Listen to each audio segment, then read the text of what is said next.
Hello दोस्तों, कैसे हैं आप सभी। उम्मीद करता हूं आप सभी बहुत ही अच्छे होंगे। तो आज के इस वीडियो में हम पढ़ने वाले हैं क्लास 12 रसायन विज्ञान का बहुत ही इंपॉर्टेंट टॉपिक जो बार बार बोर्ड एग्जाम में पूछ लिया जाता है, जो है कि लिगेंड्स किसे कहते हैं, इनका परिभाषा क्या होता है, इनका एग्जाम्पल क्या होता है। इस वीडियो में हम समझेंगे और मैं आपको विश्वास दिलाता हूँ कि एक एक पॉइंट्स आपको समझ में आएगा और इसी वीडियो में आपको परिभाषा याद हो जाएगा। तो चलिए दोस्तों अपने टॉपिक को शुरू करते हैं। तो यहाँ पे हमने लिख दिया है लिगेंड्स, इसे अंग्रेजी में भी हम लिगेंड्स के नाम से भी जानते हैं। तो यहाँ पे हमने परिभाषा लिख दिया है, परंतु परिभाषा की ओर देखने की कोई जरूरत नहीं है, आपको तो परिभाषा यूं ही याद हो जाएगा।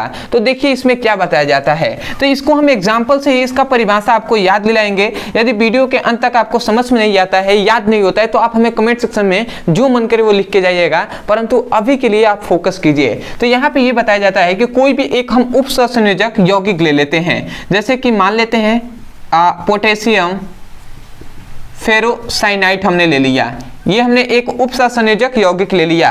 तो हम जानते हैं लिगेंड्स इसमें कौन होते हैं। तो हम जानते हैं कि देखिए इसे हम सरल यौगिक कहेंगे और इसे हम जटिल यौगिक कहते हैं। इस वाले को सरल यौगिक, इस वाले को जटिल यौगिक कहते हैं। और इसे हम क्या कहते हैं, ये जो कोष्टक के अंदर है इसे हम क्या कहते हैं, उपसंयोजक परिसर या समन्वय सत्ता के नाम से जानते हैं। ये सभी हमने टॉपिक पढ़ाया है। इसे हम क्या कहते हैं, केंद्रीय धातु परमाणु कहते हैं। और यही जो CN है कोष्ठ में, यही इसी को हम कहते हैं लिगेंड्स। इसी को क्या कहते हैं, लिगेंड्स कहते हैं। तो इसका ही हमें परिभाषा करना है।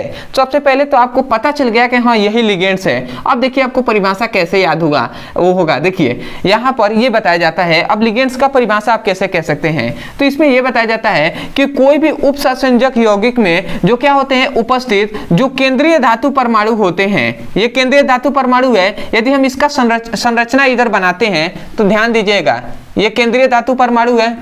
आइए इसकी यदि हम संरचना इसकी यदि हम बनाते हैं, थोड़ा सा यहाँ पे आपको ध्यान देना है।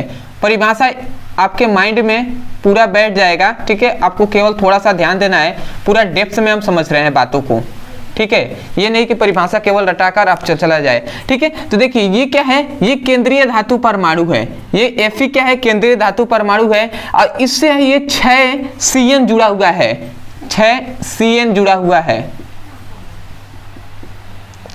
6 CN जुड़े हुए हैं। और यही जो CN है, ठीक है, साइनाइड है, यही क्या है भैया, आपके लिगेंड्स है। इसी का हमें परिभाषा करना है। तो यहाँ पे ध्यान दीजिएगा, ये जो CN है ना, ये इसको क्या कर रहे हैं, एक एक इलेक्ट्रॉन द्वारा क्या करते हैं, जुड़े रहते हैं ये। तो यहाँ पे कौन सा बंध होता है, किस बंध द्वारा, तो याद रखेंगे उपसंयोजक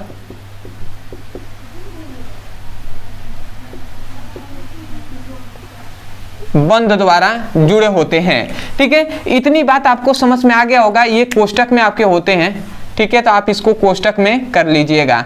तो यहाँ पे आपको ये इतना समझ में आया ना, तो एक बार आप डेफिनेशन को पढ़िए, उसके बाद मैं आपको यहाँ से डेफिनेशन बताऊंगा, ध्यान से समझिएगा। तो यहाँ पे हमने क्या लिखा है, हमने लिखा है कि किसी उपसंयोजक यौगिक में उपस्थित ध्यान दीजिएगा, किसी उपसंयोजक यौगिक में उपस्थित वह केंद्रीय धातु परमाणु जिसके चारों ओर उपस्थित परमाणु, मतलब केंद्रीय धातु परमाणु। हमने क्या कहा, किसी उपसंयोजक यौगिक में उपस्थित वह केंद्रीय धातु परमाणु, किसी उपसंयोजक यौगिक में उपस्थित वह केंद्रीय धातु परमाणु जिसके चारों ओर वह परमाणु, यह परमाणु, या हम इसे आयन भी कह सकते हैं, या हम इसे स्पीशीज भी कह सकते हैं। तो यही कहा जा रहा है कि केंद्रीय धातु परमाणु के चारों ओर का वह परमाणु जो केंद्रीय धातु परमाणु से, ध्यान दीजिएगा, जो केंद्रीय धातु परमाणु से इलेक्ट्रॉन युग्म उपसंयोजक बंध द्वारा प्रदान करते हैं। जो केंद्रीय धातु परमाणु से क्या करते हैं, इलेक्ट्रॉन युग्म क्या करते हैं, उपसंयोजक यौगिकों द्वारा प्रदान करते हैं। मतलब इसको क्या करते हैं, एक एक इलेक्ट्रॉन क्या करते हैं, ये देते हैं। कौन देते हैं, जो CN है, किसको, केंद्रीय धातु परमाणु को ये प्रदान करते हैं, देते हैं। और किस बंध द्वारा, उपसंयोजक बंध द्वारा।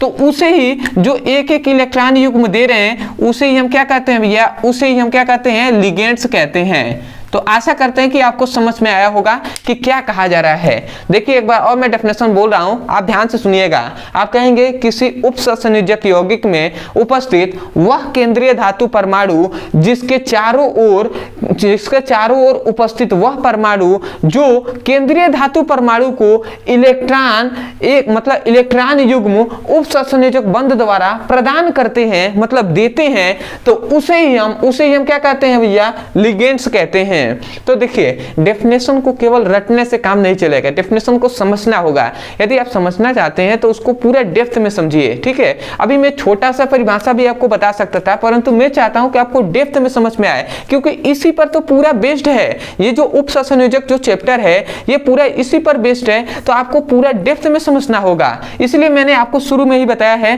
कि ये जो Fe है ये क्या है, केंद्रीय धातु परमाणु है और यही लिगेंड्स है। तो इसी का हमें परिभाषा करना है। तो ये जो Cn है, जो लिगेंड्स है, ये क्या करते हैं, एक एक इलेक्ट्रॉन युग्म क्या करते हैं, जो केंद्रीय धातु परमाणु है उसको देते हैं। और किस बंध द्वारा, तो उपसंयोजक बंध द्वारा। समझ में आ रहा है ना। तो एक बार और मैं डेफिनेशन को बोल रहा हूं, आप ध्यान से सुनिएगा और इसे अपने नोट्स में लिखिएगा। आप क्या कहेंगे, किसी उपसंयोजक यौगिक में उपस्थित वह केंद्रीय धातु परमाणु जिसके चारों ओर उपस्थित परमाणु केंद्रीय धातु परमाणु को इलेक्ट्रॉन युग्म उपसंयोजक बंध द्वारा प्रदान करते हैं, तो उसे लिगेंड्स कहते हैं। तो आशा करते हैं कि आपको डेफिनेशन यहां से समझ में आया होगा। देखिए मुझे भी डेफिनेशन याद नहीं है, परंतु मैं जानता हूं कि कैसे इसको परिभाषा करना है, ठीक है। तो यही बात यहां पे हमने लिखा भी है कि किसी उपसंयोजक यौगिक में उपस्थित वह केंद्रीय धातु परमाणु जिसके चारों ओर उपस्थित परमाणु, मतलब वह केंद्रीय धातु परमाणु जिसके चारों ओर उपस्थित परमाणु केंद्रीय धातु परमाणु को इलेक्ट्रॉन युग्म उपसंयोजक बंध द्वारा प्रदान करते हैं, इलेक्ट्रॉन युग्म उपसंयोजक बंध द्वारा प्रदान करते हैं, तो उसे हम लिगेंड्स कहते हैं। तो आशा करते हैं कि आपको डेफिनेशन समझ में आया होगा। ये इसका एग्जांपल है, ठीक है। आप यहाँ पे लिखेंगे क्या कि इतना लिखे है ना, तो आप लिखेंगे K4FeCN का होल 6 में कोष्ठ में आप लिख लेंगे CN6, या आप ऐसे भी लिख सकते हैं 6CN क्या होगा, लिगेंड्स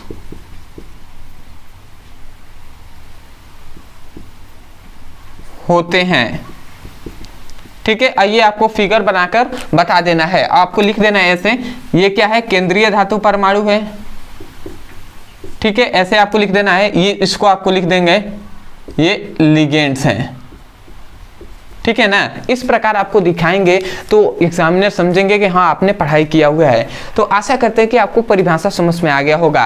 अदरवाइज बहुत से ऐसे स्टूडेंट हैं जो चाहते हैं क्लास 12 का फिजिक्स और केमिस्ट्री का चैप्टर वाइज सीक्वेंस में एक एक करके वीडियो मिले और वहां से मैं अपने पूरे सिलेबस को अच्छे से पढ़ सकूं। यदि आप भी पढ़ना चाहते हैं तो आप या तो हमारे चैनल के प्लेलिस्ट में चले जाइए, वहां से उसकी पढ़ाई कर लीजिए, या आपको नीचे एक नंबर दिया जा रहा होगा। ये केवल उन विद्यार्थियों के लिए है जो नहीं जानते कि कहाँ से प्लेलिस्ट ढूंढे, कहाँ से हमें एक एक करके वीडियो मिले, वहां से हम ढूंढ के पढ़ सकें। यदि आप जानते हैं तो आप चैनल से ही जाकर पढ़ाई कीजिए, ठीक है। और नहीं जानते हैं तो आप इस नंबर पे मैसेज करके मांग लीजिएगा, आपको प्लेलिस्ट वो दे देंगे, जो हमारे सहयोगी हैं वो आपको नंबर दे देंगे। अदरवाइज यदि आपको कोई भी दिक्कत आती है या कोई परेशानी हो या आपको हमसे बात करना हो तो आप हमें इंस्टाग्राम पर मैसेज करके बात कर सकते हैं। इंस्टाग्राम आईडी यहाँ पे दिखाई दे रहा होगा, brother13 है, ठीक है। तो इस पर मैसेज करके आप हमसे बात कर सकते हैं। आशा करते हैं आप समझ गए होंगे। अदरवाइज यदि आप हमारे चैनल पर नए होंगे, यदि आपको इस वीडियो से सीखने को मिला होगा, तब जाकर आप चैनल को सब्सक्राइब कर दीजिएगा। तो चलिए दोस्तों, मिलते हैं एक नए टॉपिक के साथ, तब तक के लिए धन्यवाद। जय हिंद, जय